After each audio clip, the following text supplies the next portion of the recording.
உங்கள் துக்கம் சந்தோஷமாக மாறும். யோவான் 16:20.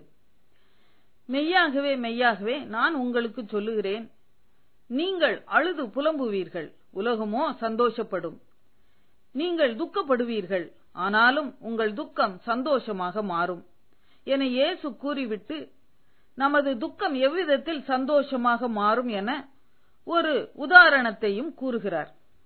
ஸ்திரீயானவளுக்கு பிரசவ காலம் வந்திருக்கும் போது அவள் துக்கம் அடைகிறாள். பிள்ளை பெற்றவுடனே ஒரு மனுஷன் உலகத்தில் பிறந்தான் என்கிற சந்தோஷத்தினால் அப்புறம் உபத்திரவத்தை நினையாள் என்றார். இயேசுவை யூதர்கள் சிலுவையில் அறைய வேண்டும் என்று கூச்சல் போட்டு ரோம போர் சேவகர் கைகளில் ஒப்புக் கொடுக்கிறார்கள். யூதரில் அநேகருக்கும் பிரதான ஆசாரியனுக்கும் இயேசுவை சிலுவையில் அறைந்தவுடன் மிகுந்த சந்தோஷம். சீஷருக்கோ மிகுந்த துக்கம். அழுது புலம்பினார்கள், பயந்தார்கள். ஆனால் இயேசு கிறிஸ்து உயிரோடு எழுந்தவுடன் சீஷர்களுக்கு அவர்களை காட்டிலும் மிகுந்த சந்தோஷம் உண்டானது. அவர்கள் சந்தோஷத்தை ஒருவனும் அவர்கள் இடத்திலிருந்து எடுத்து போட முடியவில்லை. அல்லேலூயா. சாயங்காலத்தில் அழுகை தங்கும், விடியற்காலத்திலே களிப்புண்டாகும் என சங்கீதம் 30:5 கூறுகிறது. இதுவரைக்கும் நீங்கள் என் நாமத்தினாலே ஒன்றும் கேட்கவில்லை, கேளுங்கள், அப்பொழுது உங்கள் சந்தோஷம் நிறைவாயிருக்கும்படி பெற்றுக் கொள்வீர்கள் என்று இயேசு கூறுகிறார். யோவான் 16:24. நான் துக்கத்தோடே என் குமாரனிடத்தில் பாதாளத்தில் இறங்குவேன் என்று யாக்கோபு சொல்லிக் கொண்டார்.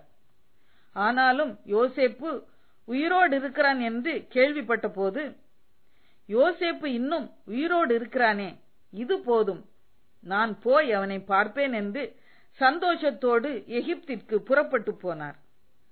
மரியாள் இயேசுவின் கல்லறை அருகே இயேசுவின் சரீரத்தை காணாமல் அழுது கொண்டு நின்று கொண்டிருந்தாள். ஸ்திரீயே, ஏன் அழுகிறாய்?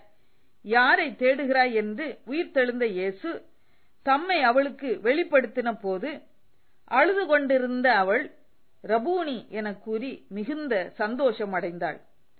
உங்கள் துக்கம் சந்தோஷமாக நிச்சயமாகவே மாறும். ஆமேன். ஜெபம். நல்ல பிதாவே, இந்த அருமையான வாக்கு தத்தத்திற்காக உமக்கு நன்றி, ஸ்தோத்திரம்.